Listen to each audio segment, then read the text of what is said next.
Jadi dulu memang malah saya pernah membaca ini namanya Hari Istri. Kemudian tahun 1959 oleh Pak Karno dikukuhkan sebagai Hari Ibu, bukan Hari Istri. Karena Hari Ibu itu karena istri itu maksudnya adalah perempuan. Ya. Nah, tapi perubahan kemudian menjadi Hari Ibu itu juga membuat orang jadi berpikir sama dengan Mother's Day. Tapi secara detail bagian mana Bu yang menjadi pembeda gitu ya?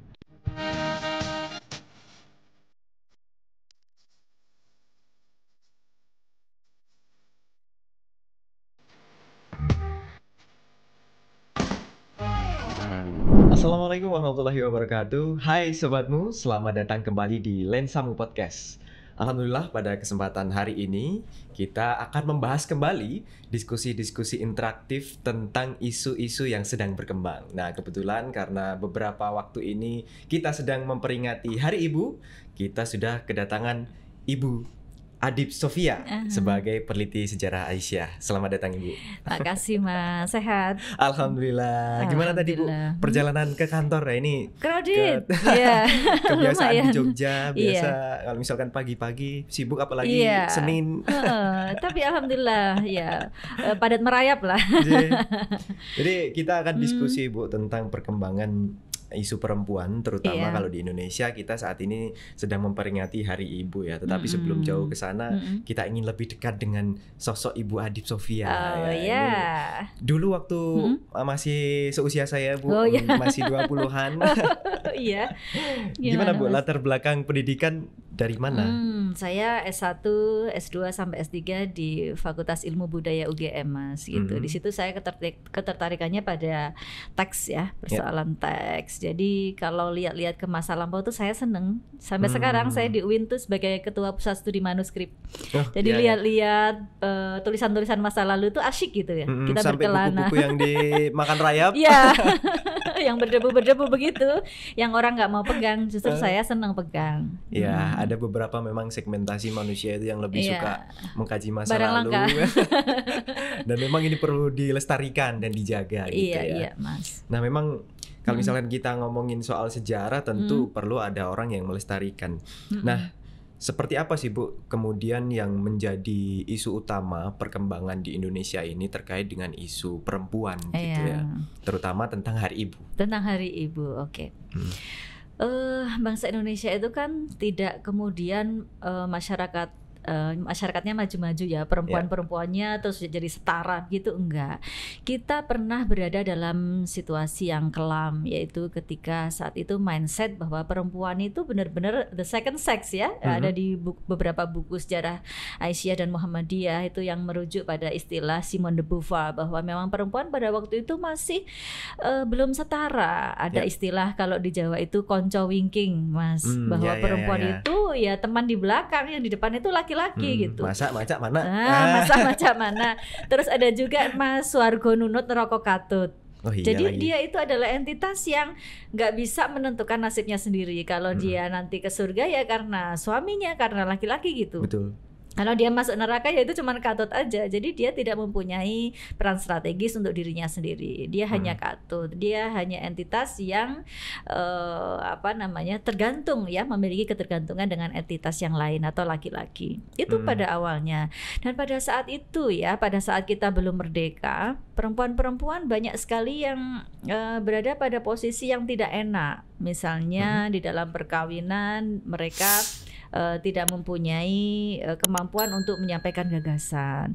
Perceraian banyak ya, misalnya perceraian ketika yang laki-laki bosan dicerai saja banyak. Ada dalam buku-buku dalam Kongres Hari Ibu itu banyak dikisahkan beberapa kasus itu terkait dengan talak terhadap perempuan yang demikian mudah diucapkan oleh laki-laki. Kemudian pernikahan yang sangat muda ya, jadi pernikahan dengan usia dini itu juga banyak kan. Pada saat itu kan biasa ya perempuan di sekitar 12 tahun sudah menikah gitu kan. Betul. Sementara untuk perempuan menikah itu kan alat produksinya sebetulnya harus siap, secara biologis harus siap, secara sosial harus siap, secara psikologis harus siap. Tingkat kematangannya pada waktu itu tidak menjadi sebuah pertimbangan. Yang penting 12 tahun ya sudah saatnya menikah, sehingga banyak sekali masalah-masalah perempuan yang harus diselesaikan. Sehingga pada waktu itu ada respon dari Kongres Perempuan itu ya? Iya, sehingga perempuan-perempuan ini kemudian merasa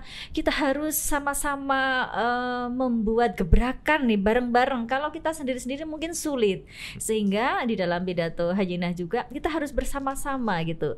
Makanya ada pidato dari Hayyinah itu bagus, Mas. Persatuan manusia. Kita nggak bisa dong sendiri-sendiri dalam berjuang. Harus benar-benar rame-rame gitu. Kita di dalam memperjuangkan itu. Nah, saya juga menemukan, Mas, di dalam skripsi saya sudah saya sebut. Skripsi, Mas, zaman seusia Mas Yasir ya. Itu saya membaca karya Sultan Tadir Ali Syahbana, Layar Terkembang. Memang kayaknya novel ya, tapi di situ ada hubungan antara Sumpah Pemuda dengan Kongres Perempuan. Jadi di dalam Sumpah Pemuda itu kan tanggal 28 Oktober 28 ya. Memang kemudian di situ mengerucut ya, harus ada Kongres Perempuan gitu. Betul. Habis ini ya, habis Sumpah Pemuda ya, kita adakan Kongres Perempuan. Nah, itu saya dapatnya di Layar Terkembang, di novel sastra gitu. Tapi itu memang menarik buku itu karena mencerminkan situasi pada masa itu, tetapi masih relevan hingga saat ini. Iya, tahun 28 loh, Mas. Iya, pada waktu itu mereka tuh gini. Jadi ini nggak hanya persoalan pemuda saja, tapi persoalan perempuan juga harus kita gotong bareng gitu. Sehingga kan nggak jauh tuh Oktober 28, kemudian ke Kongres Perempuan pertama kan Desember 28 juga. Akhirnya di situ perempuan-perempuan 1.000 orang, Mas, berkumpul di dalam Jasa Dipuran di sekarang Brigjen Katamso namanya. Berkumpul 1.000 orang dari 30 organisasi perempuan dan memang betul-betul bersepakat untuk memajukan perempuan. Itu disebut sebagai Kongres Perempuan yang pertama atau diperingati sekarang sebagai Hari Ibu. Dan ini menarik karena pada waktu itu dihadiri oleh berbagai macam latar belakang perempuan, bukan hanya dari kalangan Muslim. Betul. Dan memang kalau misalkan kita berkaca dari semangat kedaulatan, itu kan ini akan menjadi embrio pergerakan di masa yang akan datang. Dan betul hingga saat ini terbukti bahwa perempuan-perempuan di Indonesia semakin menunjukkan kemampuannya untuk menjadi bagian dari proses pembangunan. Human right, bahwa yang namanya perempuan itu entitasnya sama dengan laki-laki. Di situ ada pidato dari Aisyah, namanya Bu Munjiah. Jadi kita kan di situ ada dua ya, yang sangat berperan di dalam Kongres Perempuan. Perempuan yang pertama itu Bu Munjiah, bicaranya tentang derajat perempuan, Mas. Derajat perempuan, bahwa perempuan itu seharusnya begini, seharusnya begitu. Dan dia memang tidak menggunakan dalil-dalil Al-Quran, hadis, tidak. Tapi menggunakan bagaimana di India, bagaimana di Amerika, bagaimana di Cina, seperti itu. Sehingga yang dia sampaikan itu memang asas-asas keislaman yang tidak membedakan antara perempuan dan laki-laki. Yang membedakan kan cuma derajat ketakwaannya ya. Tapi dia menyampaikannya dengan sangat ilmiah gitu, dengan perbandingan berbagai nilai di dunia, kemudian dengan berbagai macam kasus-kasus dia angkat, sehingga memang betul-betul pidato Munjiah waktu itu sangat menggelegar ya. Kita membacanya tahun 2024 nih, Mas. Kalau membaca, benar-benar, Mas, kalau mau membaca itu keren banget, strukturnya tuh struktur berpikir ilmiah, Mas. Nih. Wah, ini kita jadi buka ya. Salah satu rekomendasi buat teman-teman juga, buat teman-teman sobatmu. Nah, ini salah satu buku yang ditulis oleh Susan Blackburn. Beliau sempat ya beberapa kali menyatakan memang Aisyah mungkin dalam beberapa hal nih. Saya bacakan. Selama berlangsungnya kongres, seringkali terlihat adanya perbedaan pendapat antar organisasi-organisasi Islam ya. Jadi kan kita dari Katolik ada, dari Kristen ada, dari berbagai macam ya. Tapi di dalam Islam sendiri kadang-kadang dipotret oleh Susan Blackburn juga berbeda pendapat gitu. Betul. Aisyah tampil sebagai pendukung gigih Islam yang tidak bersedia menghadapi kritik ataupun diskusi mengenai pembaruan yang mungkin dilakukan. Tapi sebetulnya tidak seperti itu juga. Kalau kita melihat pada teksnya, yang tidak mau dilepas oleh Aisyah itu ketika ada hal-hal prinsip di dalam Islam gitu, seperti aurat. Ya, kan kita tetap prinsip. Jadi intinya sama kok dengan Muhammadiyah dan Aisyah sekarang, Mas, yaitu kita tuh berlari berlari sesuai dengan zaman gitu, tetapi sekaligus bertahan. Kita ada prinsip-prinsip yang nggak bisa ditawar. Jadi dalam gerakan Islam pun di situ dinamikanya luar biasa. Dalam gerakan sosial juga itu ada yang sampai keluar grup ya. Kalau zaman sekarang live group ya, sampai keluar juga ada dari sidang itu juga ada gitu. Jadi luar biasa Mas pada waktu itu. Dan yang ingin saya tunjukkan itu pidatonya Munjiah Mas nih tentang derajat perempuan. Dia nggak ngomong tentang Al-Quran hadis loh Mas, karena pasti terbantahkan dong. Ya, sebagaimana karena di forum itu tentu banyak orang yang berbeda latar belakang ya. Iya, itu yang seringkali saya jadikan masukan ke teman-teman di Aisyah dan juga di Muhammadiyah. Kalau kita sedang berada pada relasi-relasi kita dengan orang lain, ya jangan selalu berbasis dengan perspektif kita sendiri. Wah, gitu.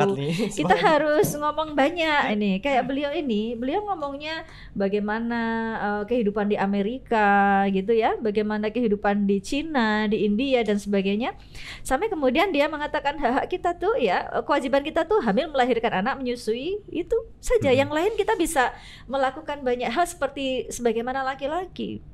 Jadi sebetulnya yang dikatakan Susan Blackburn bahwa kadang-kadang Aisyah di forum itu sangat tidak bisa ditawar. Ya memang iya di hal-hal tertentu seperti aurat dia menyampaikan begitu. Dan memang prinsipil. Ya, itu prinsipil. Tapi yang lain-lain oke gitu. Yeah. Oke. Tapi saya mencoba untuk memahami cara berpikir Susan Blackburn itu karena dalam beberapa kesempatan kami juga sering sekali mengadakan diskusi dengan teman-teman muda, bahkan dari kalangan Muslim itu sendiri. Ada yang punya perspektif bahwa dulu zaman Rasulullah itu nggak ada pemimpin perempuan, dan yang dijadikan dalil adalah bahwa dulu ada Ratu Saba yang kemudian ayahnya meninggal mau digantikan putrinya, itu kan ada Rasulullah bilang kalau misalkan ya tidak akan beruntung masyarakat yang dipimpin oleh perempuan, dan itu menjadi dalil hingga saat ini. Walaupun kalau misalnya kita lihat konteks saat ini, kontekstual dong lihatnya. Iya, tentu sudah ada mekanisme pembaruan pendidikan untuk perempuan, dan bahkan di zaman Rasulullah kan juga ada bagian-bagian di mana perempuan berperan ya. Bahkan menjadi pembela Rasulullah ketika berperang. Saibah binti Ka'ab misal itu kan, bahkan tangannya sampai terputus untuk membela Rasulullah, itu kan menjadi simbol bahwa perempuan juga bisa menjadi bagian dari perjuangan. Iya, teks-teks seperti itu. Munjiah juga mengatakan pada saat itu mungkin perempuan-perempuan memang tidak banyak pertimbangan ya. Kenapa kemudian talak harus masih dalam posisi laki-laki? Kalau sekarang kan talak kita bisa ya ke hakim kemudian kita minta talak. Karena pada waktu itu memang yang bersekolah hanya sedikit kan perempuannya. Mereka tidak terampil, tidak terlatih untuk menghadapi dunia ini. Posisinya kan begitu. Tetapi ketika sekarang kita memaknainya ya Mas ya. Ketika perempuan sudah sekolah sampai S3 sampai jadi guru besar, kita punya banyak sekali gitu kan. Betul. Kemudian pengalaman-pengalaman secara universal sudah banyak ya. Perempuan dan laki-laki sama mempunyai pertimbangan-pertimbangan tertentu. Jadi ini bukan masalah perempuan dan laki-laki untuk membedakan, tapi dalam kepemimpinan itu masalah terampil atau enggak, punya ilmu atau enggak. Iya, betul. Nah, ini yang sering sekali dibantah oleh teman-teman kita yang punya perspektif terbatas dan sangat tekstual tanpa melihat ada sesuatu yang sebetulnya bisa kita diskusikan lebih tajam terkait dengan perkembangan zaman dan perkembangan keilmuan. Betul, Mas, jangan tekstual. Kita perlu melihat ke sejarah, perlu melihat ke konteks ya, perlu melihat sesuatu itu. Kalau yang tadi disebut dalil-dalil ya, saya katakan di kelas, this mean that gitu ya. Itu kalau secara tekstual begitu, kamu harus berpikir apa artinya yang lain. This mean that-nya harus apalagi kamu lihat. Apalagi Ibu di Fakultas Usuluddin tentu lebih detail membahas soal ini ya. Iya Mas, betul ya. Tapi saya sempat terpantik dengan satu argumen Ibu tadi terkait dengan ketika kita berdiskusi dengan orang yang mungkin secara iman berbeda. Kalau misalkan kita menggunakan basis argumennya adalah dalil agama, means itu akan sangat mudah untuk terbantahkan karena mereka bahkan tidak paham apa yang kita sampaikan. Tetapi ketika kita mencoba untuk merelasikan dan mengintegrasikan dalil-dalil agama dengan bagaimana mensikapi secara praktis, nah itu sepertinya kok saya sedang berupaya untuk kemudian wah ini perlu nih kita sebarluaskan ya. Ini spirit juga Mas dari Kongres Perempuan bahwa kita jangan merasa besar dengan organisasi kita sendiri. Iya lagi. Kadang-kadang kan kita wah Muhammadiyah udah sekian banyak, Aisyah sekian banyak. Kita kemudian tidak mencoba berelasi dengan orang-orang di luar itu. Sehingga kadang-kadang pernyataan-pernyataan kita jadi hanya perspektif kita sendiri gitu. Di kelas seringkali saya katakan pada mahasiswa-mahasiswi, yuk kamu belajar teori-teori dari Barat. Untuk apa? Untuk menjelaskan Al-Quran, untuk menjelaskan hadis, untuk menjelaskan bagaimanakah pemikiran-pemikiran para pemikir Islam gitu. Supaya apa? Supaya kita tuh landasannya ya luas gitu. Ini pemikir ini misalnya saya Kunto Wijoyo, tadi saya sebut Sultan Tadir Ali Syabana, bahkan Nuruddin Araniri di Aceh abad ke-17. Ya saya kupasnya pakai teori-teori Barat, Mas. Karena kalau kita mengupasnya pakai teori-teori Timur ya jelas ya pandangan Islam dari Timur, teori-teorinya dari Timur. Ya udah itu kan perspektif Timur udah. Tapi kalau kemudian datanya atau fenomenanya kita dapat dari Timur, kemudian kita kupas dengan teori-teori Barat kan jadi balance ya. Jadi kemudian perspektifnya diakui oleh manapun kan gitu. Nah, dari ini loh Mas, dari spirit ini, dari Kongres Perempuan ini jangan cuma bermain di rumah kita sendiri gitu. Jadi jago kandang. Jadi jago kandang itu 30 organisasi perempuan kala itu kita bisa bersahabat sama mereka. Nah ini menarik ya kalau misalkan kita ngomongin peran-peran Aisyah ini kan tentu dari awal pembentukan setelah Muhammadiyah gitu ya. Ini kan menjadi pemantik dan pembaharu cara berpikir terutama dari kalangan perempuan. Bahkan di era 28 tadi sudah ada semacam pergerakan yang masif seperti itu ya. Nah, secara lebih detail Bu, apa sih kemudian yang menjadi peran masyarakat Aisyah terutama yang bekerja sama di bawah Muhammadiyah gitu untuk kemudian bisa memunculkan semacam ghirah dakwahnya yang kemudian ini bisa apa ya istilahnya menjadi bagian dari pembangunan Indonesia kala itu yang secara pembangunan pasti akan terhambat karena masih zaman kolonial ya. Apa yang kemudian bisa kita refleksikan saat ini? Menarik ya dari yang dulu ke yang sekarang ya. Yang pertama ya setelah Kongres atau gimana Mas? Atau secara umum aja setelah Kongres ya. Yang paling kental itu Munjiah dan Hayyinah itu setelah Kongres menjadi aktivis yang sangat berperan di dalam PPI Mas, yaitu Perikatan Perempuan Indonesia. Kan mereka setelah dari situ kemudian menjadi berserikat gitu ceritanya. Nah di situ apa yang mereka kembangkan yaitu membuat majalah Mas, karena kan waktu itu tahun 1926 gitu ketika sebelum Kongres yang kedua Aisyah sudah punya Suara Aisyah. Maka kemudian yang namanya Hayyinah ini karena dia pintar sekali dalam hal pers ya, maka dia jurnalis ya, maka dia kemudian juga membuat majalah istri di dalam sebagai bagian dari keputusan Kongres Perempuan yang pertama. Majalah itu istri ya, majalah istri.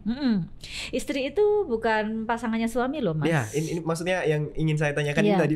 Cerm istri zaman dulu itu perempuan. Iya, bahkan saya pernah juga membaca, tapi saya tadi belum ketemu website dan juga bukunya. Jangan-jangan itu serapan dari kata setri dalam bahasa Jawa ya? Iya, memang itu kan di fonem yang dibolak-balik aja gitu. Jadi istri itu adalah perempuan. Jadi dulu memang malah saya pernah membaca ini namanya Hari Istri. Kemudian tahun 1959 oleh Pak Karno dikukuhkan sebagai Hari Ibu, bukan Hari Istri. Karena Hari Ibu itu karena istri itu maksudnya adalah perempuan. Nah, tapi perubahan kemudian menjadi Hari Ibu itu juga membuat orang jadi berpikir sama dengan Mother's Day. Kalau Hari Istri, Hari Perempuan Kongres Perempuan kan perempuan kita tidak menggunakan kata wanita ya Mas ya. Itu juga hal yang itu penghargaan hal yang dan afirmasi sendiri ya. Itu masalah sendiri, itu perbedaan perempuan dengan wanita itu masalah sendiri. Kalau kemudian tahun 1959 itu menjadi Hari Ibu, kemudian orang jadi teringat dengan Mother's Day-nya di Amerika dan menyamakan tentang itu, padahal sangat berbeda.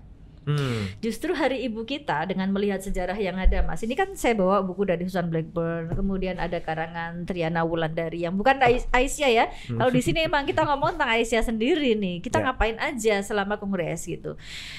Dari buku-buku ini kita bisa melihat bahwa sebetulnya Hari Ibu itu sama dengan Hari Kartini tapi secara komunal. Lebih general gitu ya. Kalau Hari Kartini kan perjuangan individual.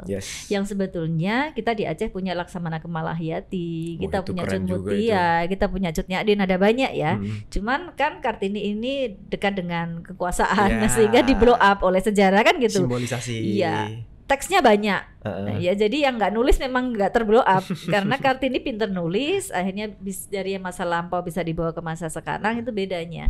Cuman kan memang dia dikukuhkan sebagai hari emansipasi di hari Kartini itu. Bedanya adalah di hari Ibu ini sama juga dengan kesetaraan, sama juga dengan perjuangan perempuan gitu. Tapi secara komunal. Jadi artinya secara bersama-sama dengan 30 organisasi se-Indonesia itu. Dan ini kolektif. Spiritnya sama, secara kolektif ya, spiritnya sama. Jadi ketika kita memaknainya sebagai Mother's Day di Amerika ya jelas-jelas salah. Tapi secara detail bagian mana Bu yang menjadi pembeda gitu ya? Oh, yang jadi pembeda. Satu jelas lokasinya, sejarahnya ya. Kita di Indonesia, dia di Amerika. Yang kedua dari sisi sejarahnya. Kalau di Amerika kan tahun 1908 Mas, Anna Jarvis kalau nggak salah itu namanya, dia memperingati bagaimana usaha ibunya 10 tahun sebelum dia mengadakan peringatan itu untuk mengumpulkan keluarga-keluarga yang terpecah akibat perang saudara di Amerika. Jadi bagaimana kemudian spiritnya itu sehari-hari memuliakan ibu ya, kemudian menghargai peran ibu dan sebagainya. Ya sama-sama menghargai perempuan, tapi di wilayah yang berbeda. Sedangkan konteks di Indonesia lebih besar di Indonesia sejarahnya itu adalah secara kolektif kita sama-sama rapat nih bahwa ada masalah tentang perempuan di sekitar kita. Yang tadi saya katakan ada masalah pernikahan dini, kemudian talak yang sepihak, itu banyak masalah dalam perkawinan. Perempuan tidak mempunyai kebijaksanaan untuk dirinya sendiri kan gitu. Ada banyak hal. Kemudian mereka tidak sekolah, yang sekolah adalah laki-laki kan banyak itu. Yuk kita bareng-bareng ngumpulin, ada masalah yang nggak bisa diselesaikan sendiri nih gitu kan. Kalau diselesaikan sendiri ya nanti yang selesai di lingkupnya sendiri-sendiri. Ini harus sebuah gerakan yang bareng-bareng gitu. Jadi ada Nyi Hajar Dewantara, Bu Sukaptina dan segala macam itu, ada banyak tokoh yang waktu itu kemudian hadir. Dan Aisyah tuh yang terbanyak ya, karena yang lain satu-satu maksudnya tokohnya. Yang Aisyah 2, Munjiah, Siti Munjiah dan Siti Hayyinah. Siti Munjiah pada waktu itu umur 32, tapi visioner luar biasa, bacaannya banyak. Hayyinah waktu itu umur 22 tahun Mas, tapi dalam tulisannya Pak Syafi'i Ma'arif, dia pandai sekali dalam berbahasa Belanda. Bahkan di mana-mana dia berorasinya pakai bahasa Belanda.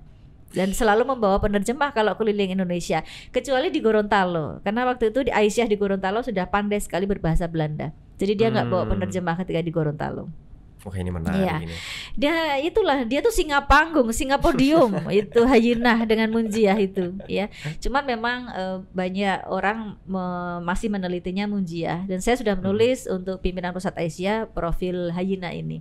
Profil Hayyinah menarik sekali. Semoga nanti lebih banyak literatur yang kemudian bisa membahas perjuangan perempuan ya, karena nggak cuma Soekarno juga yang jago ngomong di podium nih, ada tokoh perempuan juga nih. Betul. Bahwa perjuangan di Indonesia itu juga bisa diinisiasi oleh masyarakat yang dalam tanda kutip di era dulu tersisihkan. Nah ketika orang bicara inklusif sekarang ya Mas, dari keputusan Muktamar bahwa semua yang kita lakukan harus inklusif, Hayyinah sudah berpidato tentang persatuan manusia itu. Bahkan sebelum Indonesia merdeka. 1928 dong ya.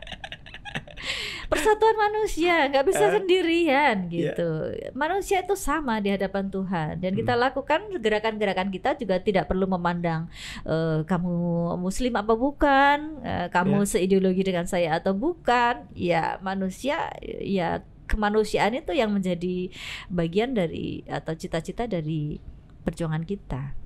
Nah sekarang saya akan lebih ke personal Ibu. Kalau Ibu sendiri kan, Ibu kan juga seorang ibu sekarang. Nah, bagaimana seorang Ibu Adib Sofia ini menyikapi dan juga merespon terkait dengan Hari Ibu? Karena melihat fenomena sosial yang sekarang itu kan tentu konteksnya sudah berbeda dari zaman dulu. Walaupun quote on quote kalau misalkan kita ambil salah satu sampel pernikahan dini di Indonesia juga masih banyak juga. Beberapa waktu juga ada yang mengajukan apa istilahnya keringanan ke Kementerian Agama, dalam hal ini ke Kemenak gitu ya, buat nikah muda nih. Bahkan ada influencer yang juga masih bocil mengkampanyekan nikah muda lah. Nah bagaimana seorang ibu kemudian yang punya perspektif bahwa kita tuh memperjuangkan ini dari dulu loh, kok sekarang malah dikampanyekan. Berbagai penelitian menunjukkan bahwa ada banyak sosmed ya, ada banyak website yang ada juga tulisan-tulisan, juga wacana-wacana yang berkembang secara oral ya di masyarakat untuk mengembalikan perempuan ini kembali ke rumah, domestikasi. Jadi kalau dulu kita memperjuangkan jangan sumur dapur kasur dong tadi, tapi sekarang malah justru banyak yang mulia bagi perempuan itu adalah yang di dalam rumah. Itu banyak Mas. Dibungkusnya dengan bahasa yang mulia, memuliakan perempuan. Ya? Tapi kemudian perempuan menjadi nggak punya kiprah. Ingatlah bahwa di dalam Al-Quran itu untuk Muslim ya, kan itu banyak kan website-website yang tekstual ya, artinya paparan wacana yang tekstual untuk mengembalikan perempuan hanya ke dalam rumah. Ingatlah bahwa yang namanya ayat sodako, ayat pemberdayaan masyarakat, ayat-ayat tentang bagaimana kita harus berkiprah secara sosial itu tidak hanya untuk laki-laki tapi juga untuk perempuan gitu. Jadi kita akan mendapatkan banyak pelajaran juga ketika kita terjun di masyarakat. Kita juga punya hak untuk menyampaikan ilmu kita kepada masyarakat. Amar ma'ruf nahi munkar kan untuk semuanya, bukan hanya untuk laki-laki gitu ya. Jadi kalau Kiai Haji Ahmad Dahlan sudah sangat visioner, jangan sampai tugasmu di dalam rumah dan di dapur itu melupakan kewajibanmu kepada masyarakat. Keluar dari dapur kan gitu. Kak, sekarang kita baca ada banyak penelitian mahasiswa saya Mas, website ini, website itu, website ini, website itu mengembalikan domestikasi ke perempuan. Wah, ini jadi menarik, anjuran-anjuran untuk balik lagi ke perempuan. Wah, kenapa kita pada tahun 1928 memperjuangkan itu dan sekarang mereka berbondong-bondong untuk kembali ke dalam rumah. Dan malah semangat.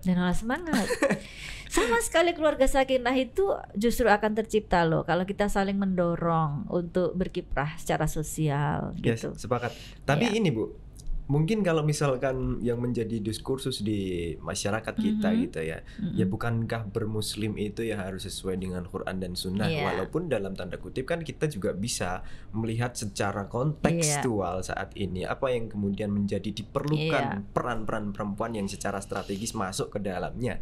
Tetapi sampai batas mana yang kemudian bisa kita jadikan patokan nih bahwa perempuan muslim itu wajib nih berada di rumah, kemudian ya mengayomi keluarganya, berperan untuk suaminya, tetapi sebatas apa yang kemudian bisa dimaksimalkan untuk berperan di masyarakat?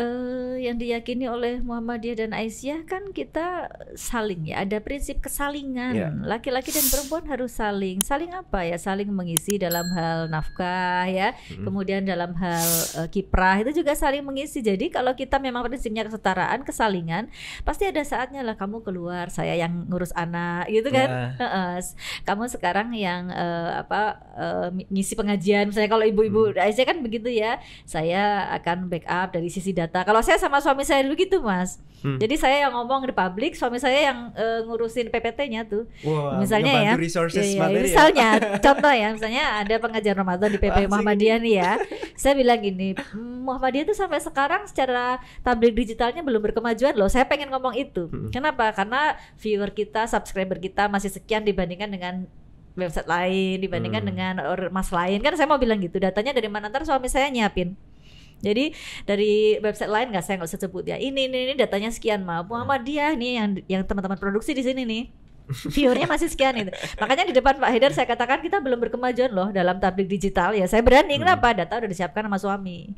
Nah itu loh yang kesalingan kayak gitu yang saya kira kita perlu banget gitu untuk saling mendukung, saling mensupport di dalam keluarga. Jadi ya jangan selalu yang urusan dapur dibebankan pada perempuan, urusan rumah dibebankan ke perempuan, kemudian laki-laki di depan. Itu sama dong dengan konco wingking lagi yang kita perjuangkan tahun 1928 yang lalu. Atau jangan-jangan membatasi kemampuan berpikirnya hanya sebatas masak macam mana itu. Nah, itu dia.